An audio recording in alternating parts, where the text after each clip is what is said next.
Pada video kali ini saya akan menjelaskan analisis regresi linear berganda dengan menggunakan Excel. Sebenarnya di video saya yang lama saya sudah pernah membahas analisis regresi berganda menggunakan Excel. Akan tetapi pada video tersebut tidak lengkap sampai dengan pengujian asumsi analisis regresi. Karena pengujian asumsi regresi kurang praktis kalau menggunakan Excel, jauh lebih praktis kalau menggunakan software khusus statistik seperti SPSS. Akan tetapi keberadaan Excel di komputer itu jauh lebih umum daripada software SPSS. Artinya banyak orang yang di laptopnya atau di komputernya sudah memiliki Excel tapi tidak memiliki SPSS. Jadi saya buat video ini supaya walaupun tidak memiliki SPSS tetap bisa melakukan analisis regresi lengkap dengan pengujian asumsi analisis regresi. Nah, bagaimana langkah-langkah analisis regresi menggunakan Excel? Nah, setelah datanya kita siapkan dalam bentuk tabel seperti ini, kita masuk ke data, kemudian data analisis. Nah, bagaimana memunculkan menu data analisis ini bisa dilihat di video saya yang lama. Nah, kita klik data analisis ini, kemudian kita geser dari regression, kemudian input Y-ring. Y-ring kita blok kolomnya seperti ini, kemudian input X-ring. Jadi penempatan kolomnya untuk variabel X-nya atau variabel bebasnya ini harus bersebelahan. Ya, seperti ini. Kemudian karena bagian atasnya ini adalah nama variabelnya, saya klik di sini label. Kemudian untuk penempatan outputnya secara default dia akan membuat sheet baru. Tapi supaya di sheet yang sama saya pindahkan. Misalnya saya mau tempatkan outputnya di sini. Belum diklik. Kemudian kita bisa menyimpan residualnya. Seperti juga di SPSS, di sini juga kita bisa men-save residual. Ya, kita juga bisa men-save standardized residual. Ya. Kita juga bisa minta untuk diberikan output residual plot. Ya. Seperti ini. Normal probability juga bisa minta untuk ditampilkan. Ya. Kemudian line fit plot juga kita bisa. Nah, nanti kalau kita centang semua, nanti outputnya akan plotnya ini berupa chart ya. Nah, kemudian setelah selesai, tinggal kita klik OK di sini. Nah, jadi hasilnya seperti ini. Untuk chart-chart yang tadi ataupun juga plotnya itu seperti ini. Ini adalah plot ya, dari residual. Nah, residualnya sudah muncul juga di sini. Ini. Kita lihat ya dari atas. Ya. Dari atas kita diberikan regression statistik triple R dan R square. Kemudian juga diberikan adjusted R square. Ya, ini di kolom di tabel ANOVA ini juga sama seperti hasilnya di SPSS.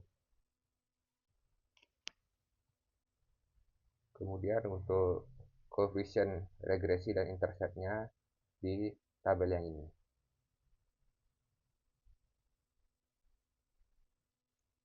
Koefisien, standar error, t statistik ini juga diberikan p value.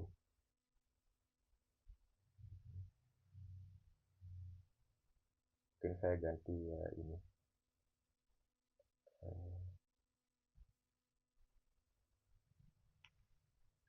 pilih number.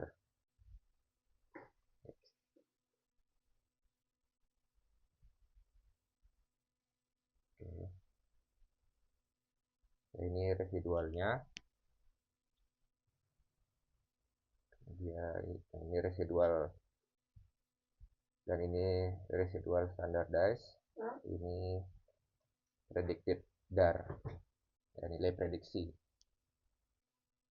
Nah, untuk perbandingan hasil kalau menggunakan SPSS, di sini saya juga akan uji dengan SPSS. Ya, nanti kita lihat bahwa hasilnya sama. Nah, ini datanya sudah saya masukkan ke SPSS, ini hanya variabelnya saja yang saya masukkan di SPSS. Kemudian analyze, regression, linear, kemudian variabel dependennya ini adalah debt to asset ratio, kemudian variabel bebasnya ini adalah ukuran perusahaan, return on asset, dan risiko. Oke, seperti ini. Nah, kita juga bisa menyimpan residual ya, seperti ini, baik standardized maupun unstandardized. Predicted value, ini saya percepat aja ya, ini karena di video lain sudah pernah saya bahas. Culinary, Durbin-Watson, plot, set di sini, kemudian tested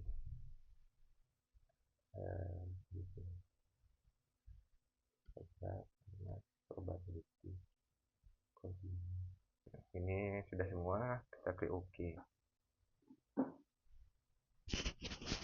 Nah, outputnya, nah, kita lihat R-nya 562, R square-nya 0,316. Sama, 5621 0,316. Kemudian untuk ANOVA statistik F 8,625 sama ya. Nah, kemudian ini ya seharusnya juga sama ya koefisien regresinya sama. Size 0,03, konstantanya 0,645, size 0,03, konstantanya 0, nah ini mungkin pembulatan ya, karena di SPSS dibulatkan 3 angka di belakang koma, jadi 0,645. Ini 0,003 ya kalau di SPSS. Kemudian untuk ROA dan RIS ini koefisiennya negatif ya. Negatif 291, RIS negatif 14,885. Ya, sama ya. Nah, kemudian untuk asumsi klasik ya, kalau kita bahas mungkin dari atas, nah ini Durbin-Watson. Kalau di SPSS sudah ada di statistik Durbin-Watsonnya, tapi kalau di Excel ini tidak ada. Jadi ini kurang praktisnya, harus kita hitung sendiri. Nah, bagaimana menghitungnya? Ya, kita cari rumusnya. Durbin-Watson. Ya, ini yang seperti yang kita lakukan di video sebelumnya. Nah, ini dia rumusnya seperti ini.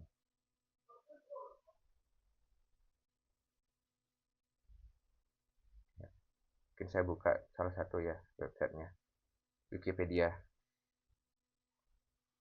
Nah, ini rumusnya, jadi lihat di sini.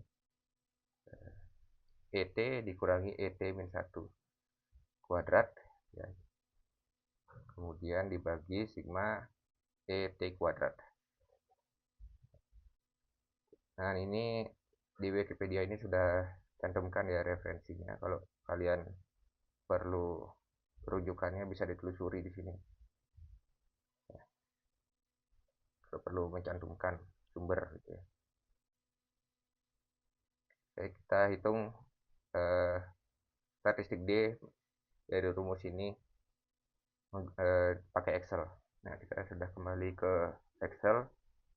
Jadi sesuai rumus yang tadi, mungkin supaya lebih gampang ya kita copy aja rumusnya ke sini ya.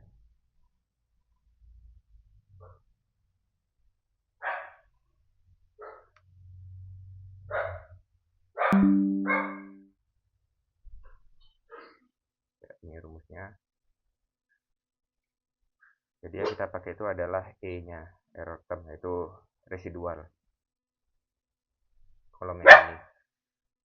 Ya, mungkin ini saya copy ya. Saya lebih suka ini dipindahkan ke sini. Jadi tampilannya seperti di SPSS. Jadi saya bisa melihat ini nilai residual untuk observasi yang mana ya. Kemudian kita hitung statistik Durbin-Watson menggunakan rumus ini. ET dikurangi ET min 1 dari T sama dengan 2 dari T sama dengan 2 yang ini. Ini ya, ini T1, T2 dan seterusnya. Sama dengan ET dikurangi ET min 1 kuadrat pangkat 2 seperti ini. Kita copy ke bawah 2 kali. Kemudian dibagi dengan ET kuadrat dari T sama dengan 1 ya, dari sini ya. Sama dengan ET kuadrat pangkat 2. Copy ke bawah. Kemudian kita hitung sigmanya. Ya, formula sum ya, atau ALT sama dengan Sorkin. Jadi ini sigma ET min 1 kuadrat. Ini sigma ET kuadrat. Jadi kita bisa hitung statistik DW-nya. D sama dengan ini, lupa, sama dengan yang ini dibagi. Nah, hasilnya ini sama dengan, harusnya sama dengan yang di SPSS. 2,02412. Ya, betul ya, sama ya. Nah, seperti yang pernah saya bahas di video sebelumnya, nilai D ini sensitif terhadap urutan dari kita memasukkan data ini ya. Karena ini ada rumusnya ET dikurangi ET min 1. Kita kembali lagi ke SPSS. Setelah Durbin-Watson, ini ya, multikolinearitas yang di sini ditunjukkan dari nilai toleran dan PIV. Ya, ini juga tidak ada di Excel, tapi bisa kita hitung sendiri. Kita buka new tab, multicolinearity PIV. Ya, ini sudah ada penjelasannya. Definition PIV calculate for each predictor by running a regression of that variable against all other prediction using formula PIV. Ya, jadi R square ini kita dapatkan dengan menjalankan regresi variabel bebas dengan variabel bebas lainnya sebagai prediktor. Nah, ini jadi agak panjang ya. Kita copy dulu datanya.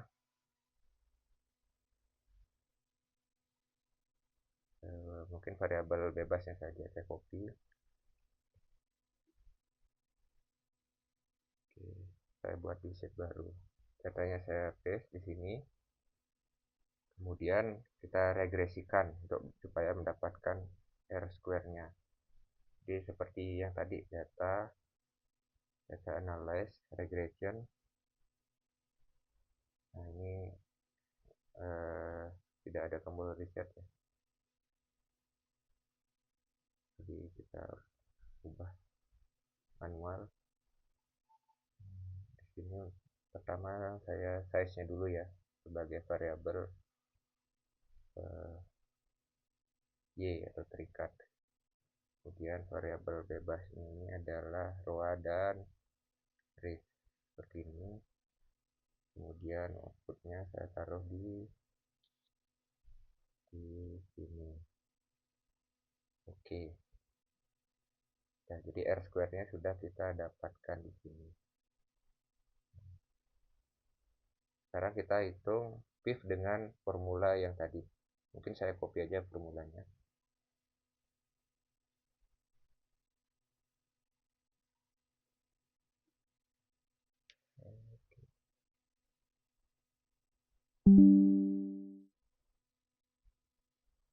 Ya. Jadi PIV ini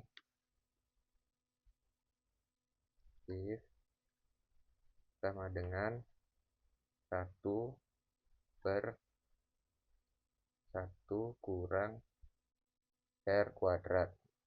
R square ini. Jadi kita dapatkan nilai PIV untuk size ya, variabel size-nya yang tadi.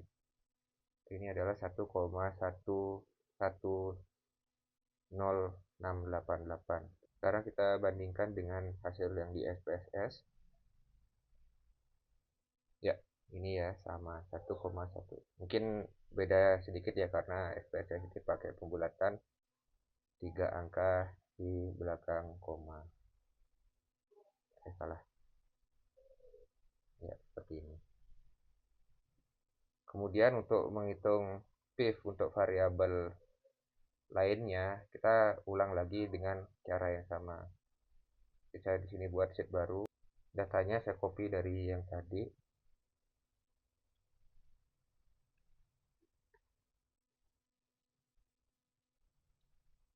Karena di sini saya mau menghitung PIV untuk variabel ROA. Maka ini saya pindahkan ke pinggir ke sini.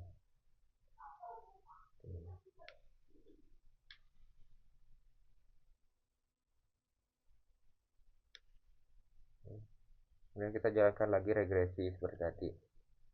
Data, regression. Sekarang variabel bebasnya adalah ROA. Kemudian variabel terikatnya adalah size dan drift. Outputnya di E2. Di sini ya benar, oke. Nah, ini kita dapatkan R square-nya sekian. Jadi kita bisa hitung PIV-nya sama dengan pakai rumus yang tadi 1 dibagi 1 kurang R square. Ya, hasilnya 2,026. Sekarang kita bandingkan dengan yang di SPSS. Ya sama ya 2,026.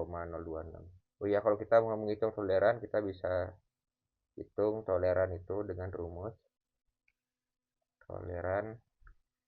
Mungkin untuk yang tadi saya lupa ya. Toleran itu adalah 1 per PIV. Ya. Sama ya 0,494 di sini ya. Lagi-lagi itu karena pembulatan ya. Untuk yang tadi juga sama, kita bisa hitung tolerannya adalah tol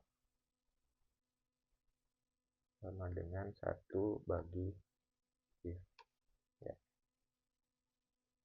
Nah, sekarang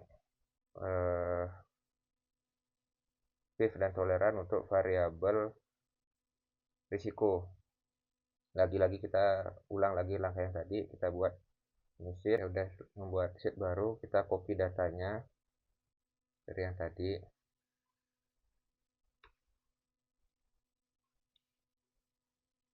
Sekarang kita mau menghitung PIV untuk variabel risiko ya. Jadi risikonya saya pindahkan ke ini.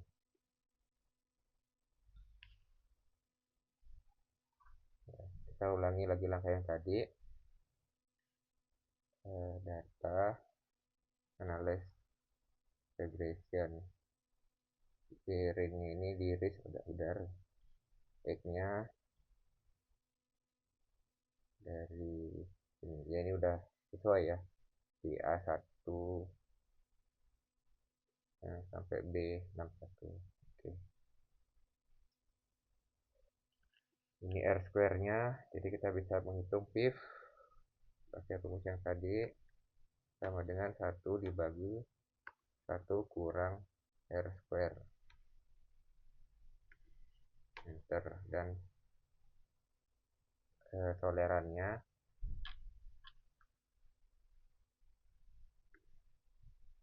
sama dengan 1 dibagi PIF. Ya, kita bandingkan dengan yang di PSS ya, hasilnya sama, 2,044 untuk PIF, tolerannya 0,489. Oke, sama ya. Nah, sekarang kita lihat lagi apa ya lagi ya yang belum kita bahas. Oke. Residual ya, residual. Nah, kalau di SPSS kemarin kita pakai metode Kolmogorov-Smirnov KS.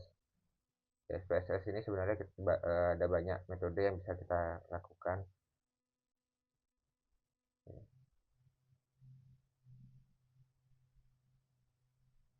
Normality test.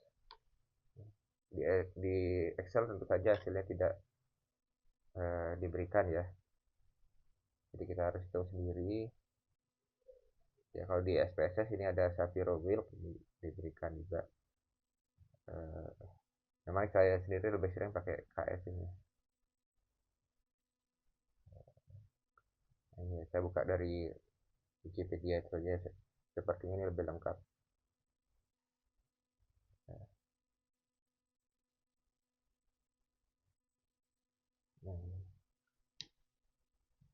Shapiro-Wilk, kemudian Kolmogorov-Smirnov.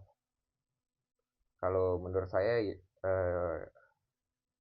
ini KS dan Shapiro-Wilk ini agak kurang praktis ya kita hitung, rumusnya agak panjang. Jadi mungkin bisa kita coba pakai ini ya, rumusnya lebih praktis ya rasa ya. GB sama dengan 6/N. S ini adalah skewness, K ini adalah kurtosis ya. Jadi untuk residualnya kita hitung dulu skewness dan kurtosis, itu sudah ada fungsi formulanya di Excel. Mungkin rumus ini kita copy aja ya, kita pindahkan ke Excel biar gampang ya. Kita kembali ke sheet ini, saya mau ke residualnya ya. Ini saya paste di sini formulanya.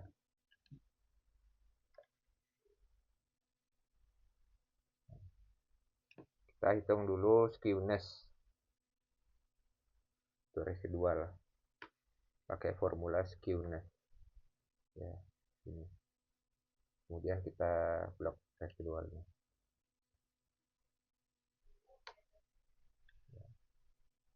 Ini adalah skewness-nya. Kemudian kurtosis kita juga bisa hitung menggunakan formula kurtosis. Ini kurtosis. Return the kurtosis of a dataset. Kurtosis dari residualnya ya, karena kita mau menguji normalitas dari residual. Nah, ini sudah kita dapatkan skewness dan kurtosisnya. Jadi sekarang kita bisa hitung statistik YB-nya menggunakan formula yang ini. Oh ya, ini sebelumnya skewness dan kurtosis ini juga bisa kita hitung ya menggunakan SPSS ya. Jadi kita bisa menghitung skewness dan kurtosis dari residual ini ya. Kalau kita menghitung statistik deskriptif itu biasanya ada ya, skewness kurtosis. kita dari residual. Skewness itu artinya miring ya, atau menceng. Jadi kalau berdistribusi normal, seperti kita tahu distribusi normal itu kan bentuknya seperti lonceng. Jadi artinya simetris ke kanan dan kiri, tidak miring atau menceng ke salah satu sisi. Kemudian kurtosis ini keruncingan gitu. Jadi kita ketahui juga distribusi normal itu ya bentuk lonceng. Jadi kalau terlalu banyak ngumpul di tengah akan terlalu runcing, tapi kalau terlalu menyebar akan gepeng. Jadi yang baik itu tidak ada kurtosis ya, atau nol, mendekati nol lah, continue. Nah hasilnya seperti ini ya, kurtosis skewnessnya 3,206, kurtosisnya 16,943 ya, sama hasilnya perhitungannya ya, 3,026 dan kurtosisnya 16,945. Sekarang kita hitung statistik YB-nya menggunakan rumusnya ini. Kita ikuti rumus yang ini. Saya geser ke kiri. Sama dengan N-nya 60. Ya, sudah sampelnya. Dibagi 6. Kemudian dikalikan. Ikuti saya kurung. Skewness, pangkat 2 kuadrat ya, ditambah 1/4 dikali K kurang 3 pangkat 2, kemudian kurung gitu. Jadi seperti ini menghitung statistik Jarkibera-nya. Nah kelihatannya ini tidak normal ya distribusinya, karena besar sekali ya. Ini kelihatannya karena kurtosisnya ini besar sekali ya, sangat jauh dari nol. Nah bagaimana ini menguji signifikan atau tidaknya? Ini mengikuti distribusi chi-square. Nah kita kembali lagi ya ke internet, kita cari chi-square tabel.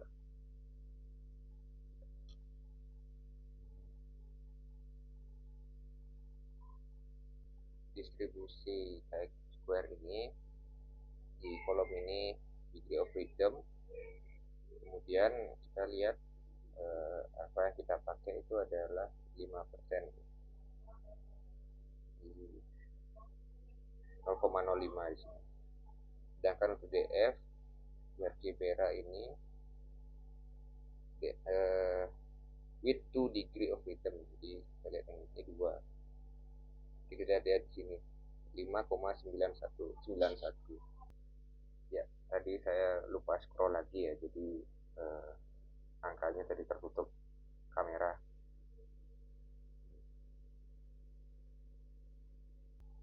Jadi karena hasil perhitungan kita tadi jauh ya di atas 95,991, maka distribusi residual dari regresi tadi tidak normal ya. Normal kalau perhitungan Jarkibera-nya di bawah 5,991 ya, jadi seperti itu. Nah sayangnya kita tidak bisa ya hitung di SPSS, jadi kita tidak bisa langsung bandingkan ya. Di SPSS hanya diberikan uji normalitas ya, dengan KS dan Shapiro-Wilk ya.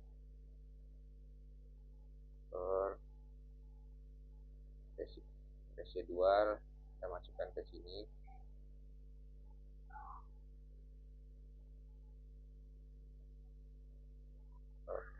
Normality, continue, oke.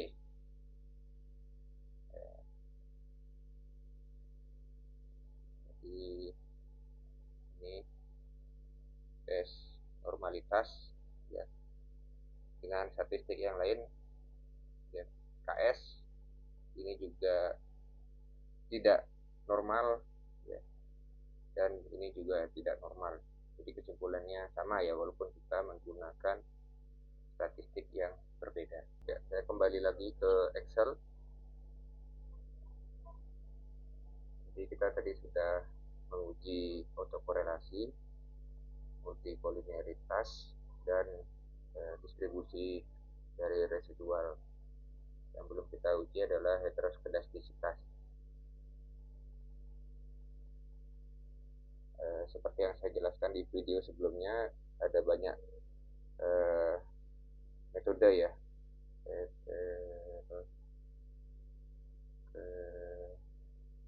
elasticity test. Ada banyak metode, White, BPG, dan lain-lain. Memang yang paling sering saya pakai itu adalah Glacier. Kenapa? Karena menurut saya itu yang praktis.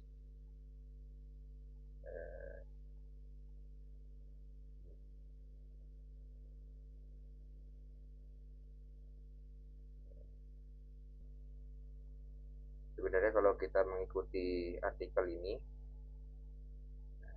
tahapannya pertama menyimpan residual. Nah ini yang biasanya kita lakukan itu hanya ini ya, meregresikan absolut residual dengan exploratory variable sebagai variabel bebasnya.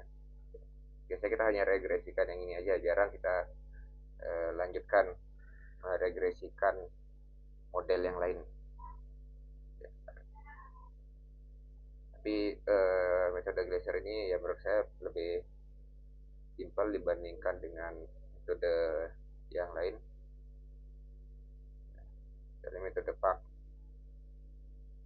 ini mirip ya.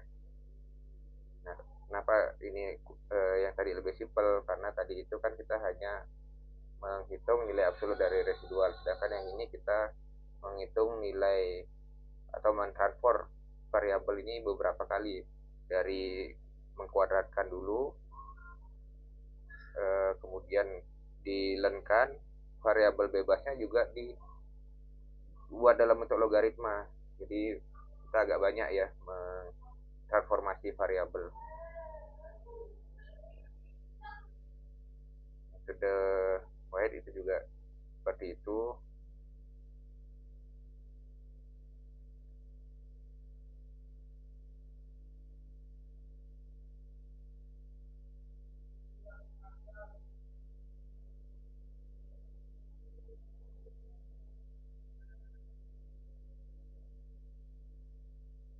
Kita kembali lagi ke Excel.